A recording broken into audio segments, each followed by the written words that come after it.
ለባንክ ገዢዎች የሚሆን 68 ካሬ በቅናሽ ባለ ሁለት መኝታ ላፍቶ ኮንዶሚኒየም ነው ይዘንላችሁ የቀረብ ነው። ሰላም ቤት ኔቶች ነን። ላፍቶ ኮንዶሚኒየም ስም መዞር የሚችል ካርታ ያለው ለባንክ ገዢዎች የሚመጥን ለግምት የሚረዳችሁ ቆንጆ ቤት ነው። በላፍቶ ኮንዶሚኒየም ባለ ሁለት መኝታ አንድ ተጨማሪ የሰራተኛ ክፍል የወጣለት እንደዚህም ደግሞ ስቶር ያለው ነው። እዚህ ጋር አንድ የሰራተኛ ክፍል እናገኛለን። እዚህ ወር ታችኛው ፍሎር ላይ ኪችን እንደዚህም ደግሞ እንጀራ መጋገሪያ ወይም ስቶር ሊሆን የሚችል ደግሞ አንድ ተጨማሪ ክፍል ያለው ነው። 68 ካሬ ባለ ሁለት መኝታ ላፍቶ ኮንዶሚኒየም ላይ ነው የሚገኘው። ይህ ቤት ባለ ሁለት መኝታ ነው። ላይ አንደኛ ፎቅ ላይ ስንወጣ መኝታ ቤቱን እናገኛለን። አሁን ወደ ላይ እንወጣለን። በጥንቃቄና በጥራት የተሰራ አንደኛው እዚህ ፍሎር ላይ ስንወጣ መኝታ ቤቶች ሁለት መኝታ ቤቶች እናገኛለን። 68 ካሬ 5 ሚሊዮን 200 ሺህ ብር ነው መሸጫ ዋጋው።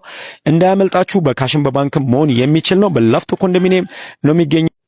ቤት ኔቶች ነን። ይህንን ቤት ለማየት ባዮ ላይ በማስቀምጠው ስልክ ቁጥር ይጠቀሙ። 68 ካሬ ባለ ሁለት መኝታ ጥንቅቅ ብሎ ያለቀለት በ5 ሚሊዮን 200 ሺህ ብር በካሽም በባንክ መሆን የሚችል ነው። አዋጭ አማራጭ ቅናሽ ርካሽ የተለያዩ ሳይቶች ላይ ይዘን እየቀረብን እንገኛለን። ላፍቶ ላይ በ5 ሚሊዮን 200 ሺህ ብር